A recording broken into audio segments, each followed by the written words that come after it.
আসসালামু আলাইকুম, মহসেনা শাওন আপনাদের সবাইকে আমন্ত্রণ জানাচ্ছি এনটিভির রাতের খবরে। ক্রাউন সিমেন্ট শিরোনাম দেখছিলেন, এবার পুরো খবর। এনসিপি ও এলডিপিকে সঙ্গে নিয়ে ৮ দলীয় জোট রূপ নিয়েছে ১০ দলীয় জোটে। শীঘ্রই সমঝোতার ভিত্তিতে ৩০০ আসনে একক প্রার্থী দেবে এই জোট। জামায়াত আমির ডাক্তার শফিকুর রহমান জানান, আরও কয়েকটি দল এই জোটে যুক্ত হওয়ার ইচ্ছা প্রকাশ করলেও বর্তমান বাস্তবতায় আর কাউকে জোটে যুক্ত করা হচ্ছে না। জোটে কে কত আসন পাচ্ছে তা এখনও চূড়ান্ত হয়নি বলেও তিনি জানাচ্ছেন জুবায়ের প্রধান। দীর্ঘদিন ধরে জামাতসহ ৮ দল দাবি আদায়ের লক্ষ্যে রাজপথে কাঁধে কাঁধ মিলিয়ে আন্দোলন করে আসছে।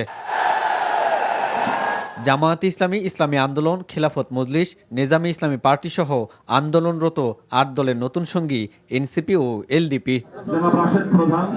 নতুন ২ দলকে সাথে নিয়ে ১০ দলীয় নির্বাচনী জোটের ঘোষণা দেন জামাত আমির। আজকে আরও ২টি দল আমাদের সাথে সম্পৃক্ত হয়েছেন। জনাব কর্নেল অলি আহমদ বীর বিক্রমের নেতৃত্বে এলডিপি এবং এনসিপি। এটা আমাদের একটি মজবুত নির্বাচনী সমঝোতা। সারা বাংলাদেশের ৩০০ আসনে আমরা বসে নিজেদের মধ্যে আলাপ আলোচনার মধ্য দিয়ে বিভিন্ন আসন আমাদের মধ্যে আমরা নির্ধারণ করেছি। জামাত আমির বলেন, আলাপ আলোচনার মাধ্যমে বিভিন্ন আসনে সমঝোতা হয়েছে। বেশ কয়েকটি দল সমঝোতার আগ্রহ দেখালেও নতুন করে কাউকে যুক্ত করা সম্ভব হচ্ছে না। আমাদের আসন সমঝোতা অলমোস্ট কমপ্লিট। সামান্য একটু বিষয় যেগুলো রয়েছে, আমরা আশা করছি এইটা নমিনেশন ফাইল করার পরপরই আমরা সেটাও ইনশাল্লাহ আলাপ আলোচনার ভিত্তিতে সুন্দরভাবেই সমাধান করতে পারবো। আপনারা দোয়া করবেন, এই ক্ষেত্রে কোনো সমস্যা হবে না। এই ব্যাপারে আমরা খুবই আস্থাশীল। নির্বাচনের মাধ্যমে জাতি দীর্ঘস্থায়ী মুক্তির দিকে আগাতে চায় জানিয়ে জামাত আমির অঙ্গীকার করেন, সুষ্ঠুভাবে নির্বাচন সম্পন্ন করতে সর্বোচ্চ সহযোগিতা করবে সমঝোতার ১০ দল। জুবায়ের প্রধান, এনটিভি নিউজ, ঢাকা। আলোচনার সমালোচনা ছাপিয়ে জামায়াতের নেতৃত্বাধীন জোটে যাবার বিষয়টি নিশ্চিত করেছে এনসিপির আহ্বায়ক নাহিদ ইসলাম। ওসমান বিন হাদি হত্যার পর দেশের রাজনৈতিক প্রেক্ষাপট পাল্টে গেছে উল্লেখ করে নাহিদ ইসলাম বলেন, চলমান প্রেক্ষাপট বিবেচনায় জামায়াতের সাথে জোটে যাবার সিদ্ধান্ত নিয়েছে এনসিপি। এর প্রতিবাদে দল থেকে পদত্যাগ করেছেন দলের যুগ্ম আহ্বায়ক তাসনুভা জাবিন। সাদরিনা খন্দকারের রিপোর্ট। নির্বাচনকে কেন্দ্র করে দেশ থেকে আধিপত্যবাদের বিলুপ্তি, দুর্নীতি রোধ এবং সংস্কারের পক্ষে কাজের লক্ষ্য নিয়ে জামায়াত সহ সমমনা ৮ দলের সাথে যুক্ত হল এনসিপিও। এনসিপির বাংলা মোটর কার্যালয়ে এক সংবাদ সম্মেলনে নতুন জোটে যাবার বিষয়টি খোলাসা করেন দলের আহ্বায়ক। শরীফ ওসমান হাদির যে শাহাদাত বরণ এবং তাকে প্রকাশ্যে গুলি করার মাধ্যমে বাংলাদেশের রাজনৈতিক প্রেক্ষাপট অনেক বেশি পরিবর্তন হয়েছে। আধিপত্যবাদী কোনো শক্তি আমাদের এই গণঅভ্যুত্থান পরবর্তী অগ্রযাত্রাকে ঠেকাতে না পারে, সেজন্য আমাদের বৃহত্তর ঐক্য প্রয়োজন। সেই তাগিদ থেকেই আমরা জামাতে ইসলামী এবং তাদের যে সমমনা ৮ দল রয়েছে তাদের সাথে আমরা কথা বলেছি এবং তাদের যে নির্বাচনী সমঝোতা, জাতীয় নাগরিক পার্টি এনসিপি সেই নির্বাচনী সমঝোতায় সম্মত হয়েছে। আমরা জাতীয় নাগরিক পার্টি এনসিপি এবং এই সমমনা ৮ দলের সাথে আমরা একত্রে নির্বাচনে অংশগ্রহণ করব বলে আমরা সিদ্ধান্ত নিয়েছি। এদিকে জামায়াতের সাথে নির্বাচনী জোটের ইস্যুতে এনসিপি থেকে ডাক্তার তাসনিম জারার পর এবার পদত্যাগ করলেন দলটির যুগ্ম আহ্বায়ক তাসনুভা জাবিন। তাদের এ পদত্যাগের ঘটনা ব্যক্তিগত সিদ্ধান্ত বলে জানালেন নাহিদ ইসলাম। সংখ্যাগরিষ্ঠের মতামতের ভিত্তিতেই এই সিদ্ধান্তে উপনীত হয়েছি এবং যখন যে কোনো বিষয়ে মতামত নেওয়ার ক্ষেত্রে অনেকের ভেটো থাকতে পারে, বিরোধিতা থাকতে পারে, সেক্ষেত্রে তিনি নির্বাচন করবেন কিনা, দলে থাকবেন কিনা, এটা একান্তই তার ব্যক্তিগত সিদ্ধান্ত। আমরা মনে করি যে আমরা সারা বাংলাদেশ থেকে জাতীয় নাগরিক পার্টির যারা নেতাকর্মী রয়েছেন, জাতীয় নাগরিক পার্টি এনসিপি সহযোগী সংগঠন এবং তার কেন্দ্রীয় কমিটি সবাই এই সিদ্ধান্তের সাথে ঐক্যমত রয়েছে। তিনি জানান, জোটে যাবার সিদ্ধান্ত পাশ হয়েছে দলীয়ভাবে। সাদরিনা খন্দকার, এনটিভি নিউজ, ঢাকা। প্রথমবারের মতো গুলশানে বিএনপি চেয়ারপারসনের রাজনৈতিক কার্যালয়ে অফিস করেছেন দলের ভারপ্রাপ্ত চেয়ারম্যান তারেক রহমান। সেখানে দলের সিনিয়র নেতাদের সাথে বৈঠক করেন তিনি। এই কার্যালয় থেকে রাজনৈতিক কার্যক্রম পরিচালনা করবেন তারেক রহমান। এতে উচ্ছ্বসিত বিএনপি নেতারা। নির্বাচনে দলের ভারপ্রাপ্ত চেয়ারম্যানের সরাসরি উপস্থিতি জনগণের মধ্যে সাড়া ফেলবে বলে মনে করেন তারা। ইমরুল আহসানের রিপোর্ট। ঐতিহাসিক স্বদেশ প্রত্যাবর্তনের চতুর্থ দিন গুলশান কার্যালয়ে পা রাখলেন তারেক রহমান। সেখানে পৌঁছালে তাকে অভ্যর্থনা জানান দলের নেতারা, শুভেচ্ছা বিনিময় করেন সবার সাথে।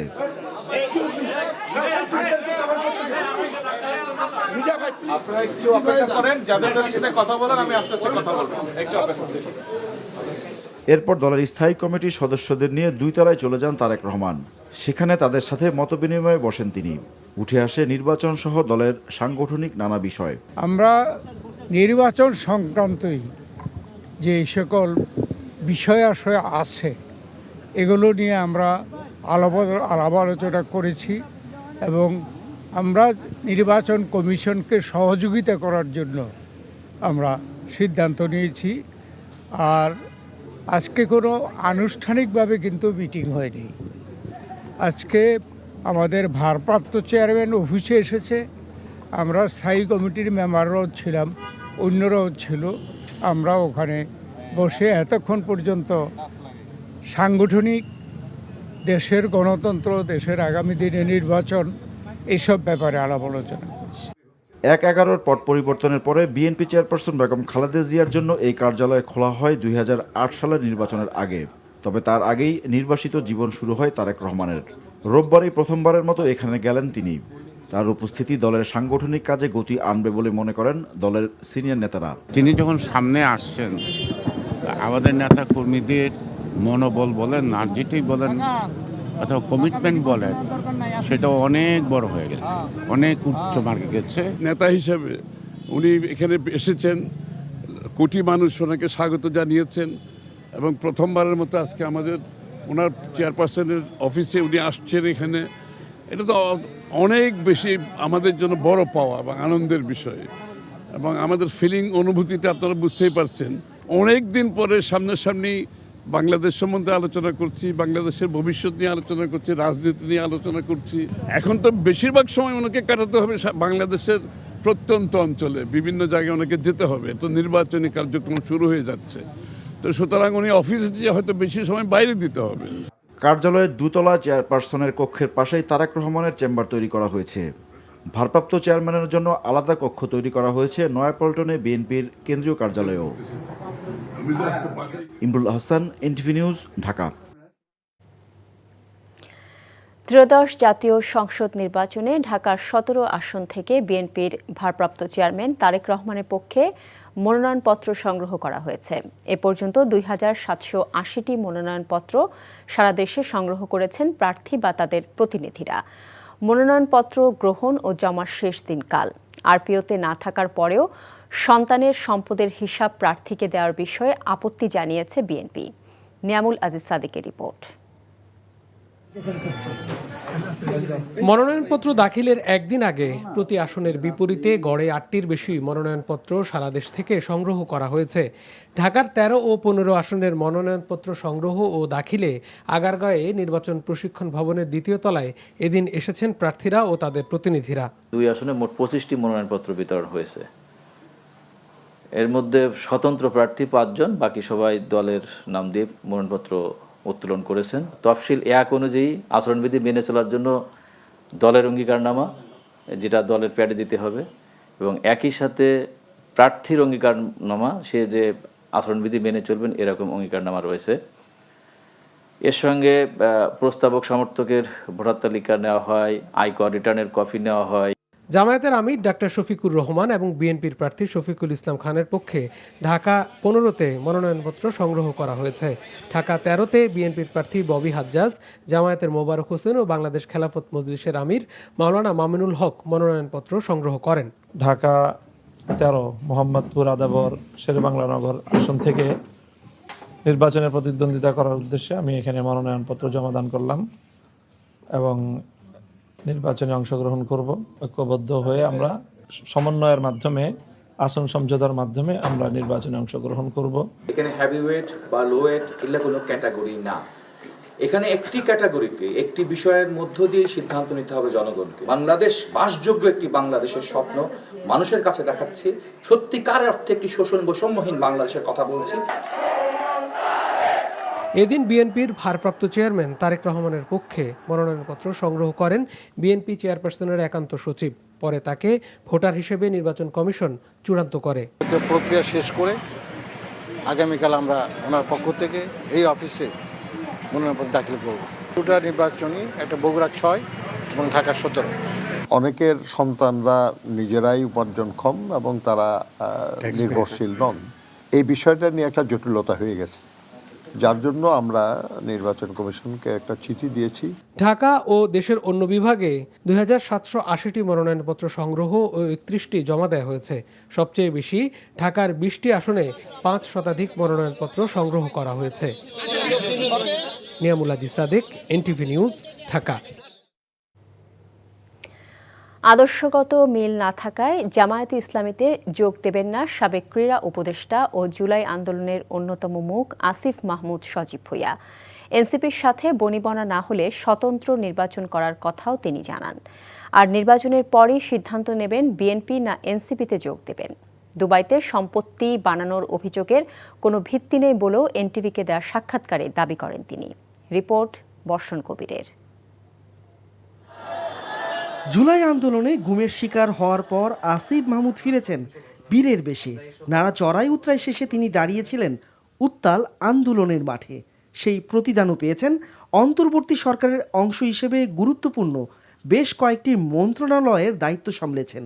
উপদেষ্টার পদ ছেড়ে আবার রাজনীতির মাঠে সজীব ভুঁইয়া, কিন্তু এখনও ঠিক করে উঠতে পারেননি কোন রাজনৈতিক দলে অংশ নেবেন তিনি।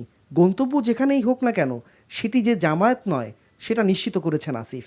নির্বাচনের আগে পোলারাইজেশনগুলো খুব দ্রুত ঘটছে, কিন্তু আমার ক্ষেত্রে আমি ভাবছি না খুব দ্রুত কোনো সিদ্ধান্ত নিতে। কথা বলছি সবার সাথেই, এনসিপির সাথেও কথা হচ্ছে, বিএনপির সাথেও কথা হচ্ছে, এবং অপরাপর রাজনৈতিক দলগুলো থেকেও নানা সময় বলা হচ্ছে আমাকে। না, জামাতের সাথে সেভাবে আলোচনা হয়নি, যেহেতু এটা আদর্শিক একটা ব্যাপার আছে এখানে।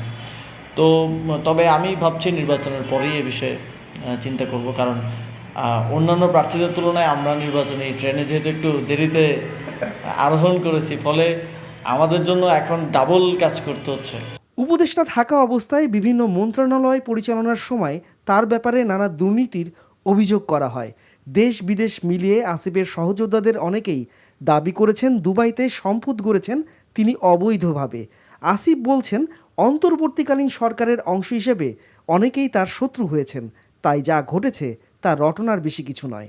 পৃথিবীর কোথাও এই জিনিসগুলো গোপন রাখা আসলে সম্ভব না। আমরা দেখেছি যে আমাদের ইনফ্লুয়েন্সাররা বের করে ফেলছেন, এটা কোনো গোয়েন্দা সংস্থার প্রয়োজন পড়ে নাই, কোনো রেগুলেটরি বডির প্রয়োজন পড়ে নাই। তো আপনারা তো দেখেন অনেক বিখ্যাত ইনফ্লুয়েন্সাররা আমার বিরুদ্ধেও অনেক কিছু চেষ্টা করেছেন, অনেক পয়েন্ট মেক করার চেষ্টা করেছেন, কিন্তু আজ পর্যন্ত কোনো কিছু থাকলে অবশ্যই একটা কথা আছে না যে আকাশে চাঁদ উঠলে সর্বলোকে দেখে। আসিফ আরও ব্যাখ্যা দিয়েছেন গণপ্রতিরক্ষার জন্য যে প্রকল্প তিনি হাতে নিয়েছেন সেটিকে প্রতিবেশী দেশের গণমাধ্যম মিলিশিয়া বাহিনী হিসেবে অপপ্রচার করেছে। সেই সঙ্গে হাদি হত্যাকাণ্ড ও এর পরবর্তীতে আইন শৃঙ্খলা পরিস্থিতির অবনতির কারণে অন্তর্বর্তী সরকারের সমালোচনাও করেছেন পদত্যাগী এই উপদেষ্টা। বর্ষণ কবির, এনটিভি নিউজ, ঢাকা। দেশ একটি ক্রান্তিকাল সময় পার করছে উল্লেখ করে বিএনপির মহাসচিব মির্জা ফখরুল ইসলাম আলমগীর বলেছেন, দেশকে অস্থির করে তোলার জন্য কিছু মানুষ পেছন থেকে ষড়যন্ত্র করছে। ঠাকুরগাঁওয়ের মানব কল্যাণ পরিষদে আয়োজিত আলেম ওলামাদের সাথে মত বিনিময় সভায় একথা বলেন তিনি। বলেন, ত্রয়োদশ জাতীয় সংসদ নির্বাচন খুবই গুরুত্বপূর্ণ। এই নির্বাচনকে ভাঙার চেষ্টা করা হচ্ছে, সেটা যেন কেউ করতে না পারে, সেজন্য সকলকে সজাগ থাকার আহ্বান জানান তিনি। এ সময় তিনি আলেম ওলামাদের কাছে ভোট চান। করে তোলার জন্য আবার কিছু সংখ্যক লোক পেছন থেকে কাজ করছে। আমাদের এই সবাই খুব সাবধান থাকতে হবে যে আমরা যেন আবার কোনো অন্ধকারের দিকে চলে না যাই। আমাদের সাবধান থাকতে হবে আমরা যে আবার ভুল করে নিজেদের মধ্যে বিভেদ অনৈক্য সৃষ্টি করে আমরা যেন আবার সেই সমস্ত চক্রান্তকারীদের হাতে না পড়ি, যেখানে আমাদের দেশ আবার ক্ষতিগ্রস্ত হবে। আগামী সংসদ নির্বাচন ও গণভোটকে সামনে রেখে সব ধরনের সাইবার নিরাপত্তা নিশ্চিত করতে জাতীয় সাইবার সুরক্ষা এজেন্সিকে নির্দেশ দিয়েছেন প্রধান উপদেষ্টা অধ্যাপক মোহাম্মদ ইউনূস। দুপুরে রাষ্ট্রীয় অতিথি ভবন যমুনায় প্রধান উপদেষ্টার সভাপতিত্বে অনুষ্ঠিত জাতীয় সাইবার সুরক্ষা কাউন্সিলের সভায় তিনি এ নির্দেশনা দেন। এ সময় প্রধান উপদেষ্টা বলেন, আগামী নির্বাচনকে কেন্দ্র করে তথ্য প্রযুক্তিগত সক্ষমতা বাড়াতে হবে এবং সব ধরনের সাইবার অপরাধকে কঠোরভাবে মোকাবেলা করতে হবে। তিনি বলেন, সরকার সব ধরনের নাগরিক সেবাকে অনলাইন প্ল্যাটফর্মে নিয়ে আসার চেষ্টা করছে। ইতিমধ্যে অনেক সেবা দেশে এবং বিদেশে অনলাইনে দেওয়া হচ্ছে। এসব সেবাকে সুরক্ষিত এবং নির্বিঘ্ন রাখতে হলে সাইবার নিরাপত্তা জোরদার করা জরুরি। নাগরিক সেবার খাতগুলোকে বিশেষ গুরুত্ব দিয়ে বিবেচনা করার জন্য সংশ্লিষ্টদের নির্দেশনা দেন প্রধান উপদেষ্টা। অন্তর্বর্তী সরকারের মেয়াদের ভেতরেই শহীদ ওসমান হাদির হত্যাকাণ্ডের বিচার হবে বলে জানিয়েছেন স্বরাষ্ট্র উপদেষ্টা জাহাঙ্গীর আলম চৌধুরী। এদিকে সংবাদ সম্মেলনে পুলিশ জানিয়েছে, হাদি হত্যা মামলার মূল অভিযুক্ত ফয়সাল দেশ ছেড়ে ভারতে পালিয়েছে। খুনিদের দেশ থেকে পালিয়ে যেতে সহায়তাকারী 2 জনকে ভারতের মেঘালয় থেকে গ্রেফতার করেছে সেখানকার পুলিশ। রিপোর্ট শফি মাহমুদ সাগরের। শহীদ ওসমান হাদি হত্যার বিচারের দাবিতে শুক্রবার জুমার নামাজের পর থেকে শাহবাগে অবস্থান নেয় সর্বস্তরের জনতা। 3 দিন ধরে শাহবাগে অবস্থান কর্মসূচির পাশাপাশি ইনকিলাব মঞ্চের আহ্বানে আজ সারা দেশের বিভাগীয় শহরগুলোতেও সর্বাত্মক অবরোধ পালিত হচ্ছে। এমন পরিস্থিতিতে শহীদ ওসমান হাদি হত্যার তদন্তের সর্বশেষ অগ্রগতি জানাতে সংবাদ সম্মেলন করে পুলিশ। ডিএমপির অতিরিক্ত কমিশনার জানান, হাদির খুনিদের সহায়তাকারী 2 জনকে গ্রেফতার করেছে ভারতের মেঘালয় পুলিশ। এখন পর্যন্ত এই হত্যাকাণ্ডে মোট গ্রেফতার 11 জন। 2 জনকে মেঘালয় পুলিশ অ্যারেস্ট করছে, এটা কিন্তু আমাদের ইনফরমাল কমিউনিকেশনের ফলশ্রুতিতে, এবং আমরা এই তদন্তের এই যে রুট দিয়ে গেছে, কে তারে পার করলো, এই তথ্যগুলো যখন তাদের সাথে শেয়ার করছি, তারাও এটা তদন্ত করে দেখছে। সচিবালয়ে আইন শৃঙ্খলা সংক্রান্ত কোর কমিটি বৈঠক শেষে স্বরাষ্ট্র উপদেষ্টা ব্রিফিংয়ে জানান, সরকার হাদি হত্যাকাণ্ডের ন্যায় বিচার নিশ্চিতে বদ্ধপরিকর। অভিযোগ করেন, ফ্যাসিস্টের দোসর ও সন্ত্রাসীরা তদন্তে ব্যাঘাত তৈরি করছে। এই হত্যাকাণ্ডের পিছনে কারা জড়িত রয়েছে তা উদ্ঘাটনের জন্য আইন শৃঙ্খলা বাহিনী জোর প্রচেষ্টা অব্যাহত রয়েছে। ইতিমধ্যে মামলাটি দ্রুত বিচার ট্রাইব্যুনাল স্থানান্তর করার সিদ্ধান্ত নেওয়া হয়েছে। এই জঘন্য হত্যাকাণ্ডের ঘটনায় দ্রুততার সাথে ন্যায় বিচার নিশ্চিতে আমাদের সর্বোচ্চ প্রচেষ্টা অব্যাহত রহিয়াছে। আমরা যেন এমন কোনো কাজ না করি যা আমাদের শত্রুপক্ষকে শক্তিশালী করবে এবং হাদি হত্যার বিচার প্রক্রিয়াকে বাধাগ্রস্ত করবে। মামলার তদন্ত শেষের দিকে জানিয়ে স্বরাষ্ট্র উপদেষ্টা বলেন, আগামী 7 জানুয়ারির মধ্যে শরীফ ওসমান হাদির হত্যাকাণ্ডের মামলার চার্জশিট দেওয়া হবে। শফি মাহমুদ সাগর, এনটিভি নিউজ, ঢাকা। জাঁকজমকপূর্ণভাবে অনুষ্ঠিত হল সোনারগাঁও ইউনিভার্সিটির 2য় সমাবর্তন অনুষ্ঠান। রোববার রাজধানীর আন্তর্জাতিক কনভেনশন সিটি বসুন্ধরার সমাবর্তন অনুষ্ঠিত হয়। এতে প্রধান অতিথি এবং সভাপতি হিসেবে উপস্থিত ছিলেন শিশু ও সমাজ কল্যাণ মন্ত্রণালয়ের উপদেষ্টা শারমিন এস মুর্শিদ, আর সমাবর্তন বক্তা হিসেবে উপস্থিত ছিলেন উপদেষ্টা রিজওয়ানা হাসান। বিশেষ অতিথি হিসেবে বাংলাদেশ অ্যাক্রেডিটেশন কাউন্সিলের chairman professor doctor Mezbahuddin Ahmed, এছাড়াও অনুষ্ঠানে সোনারগাঁও ইউনিভার্সিটির ট্রাস্টি বোর্ডের চেয়ারম্যান ও প্রতিষ্ঠাতা আব্দুল আজিজ, জেনারেল সেক্রেটারি ও প্রতিষ্ঠাতা ইঞ্জিনিয়ার মোহাম্মদ আব্দুল আলিম, ট্রাস্টি বোর্ডের কার্যনির্বাহী সদস্য অ্যাডভোকেট উম্মে সালমা, ট্রাস্টি বোর্ডের উপদেষ্টা আজিজুল বারী এবং এল মীর আব্দুল আলিম, উপাচার্য প্রফেসর শামীম আরা হাসান সহ অন্যরা উপস্থিত ছিলেন। সেলস ও ডিসপ্লে সেন্টার চালু করেছে ইলেকট্রনিক্স ও হোম অ্যাপ্লায়েন্স উৎপাদনকারী ও বিপণনকারী প্রতিষ্ঠান ইলেকট্রোমার্ট। রাজধানীর মোহাম্মদপুরে আদাবর সংলগ্ন শ্যামলী লিংক রোডে এই সেন্টারের উদ্বোধন করেন ইলেকট্রোমার্ট গ্রুপের চেয়ারম্যান মোহাম্মদ নুরুন নেওয়াজ সহ সংশ্লিষ্ট কর্মকর্তারা। উদ্বোধন উপলক্ষে রয়েছে আকর্ষণীয় ছাড় ও সহজ কিস্তি সুবিধা। অনুষ্ঠানে বক্তারা বলেন, 2 যুগ ধরে কনকা, গ্রি ও হাইকো ব্র্যান্ডের পণ্য দেশীয় বাজারে বিশ্বস্ততা ও সুনামের সঙ্গে গ্রাহকদের সেবা দিয়ে আসছে। বিশেষ করে গ্রি এয়ার কন্ডিশনার দেশের বাজারে শীর্ষে অবস্থান করছে। গ্রাহকদের সুবিধার জন্য সর্বোচ্চ সুবিধা দেওয়ার কথাও জানানো হয়।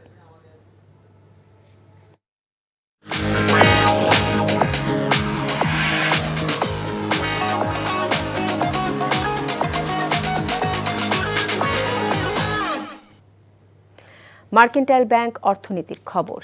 ভারতীয় সুতা আমদানির আগ্রাসনে নিঃশেষের পথে দেশের টেক্সটাইল শিল্প, এমন অভিযোগ করে Bangladesh textile mills association BTM এর সভাপতি শওকত আজিজ রাসেল বলেছেন, ভারতীয় সুতার ওপর অতি নির্ভরশীলতা দেশীয় শিল্পের জন্য ধ্বংস ডেকে আনবে।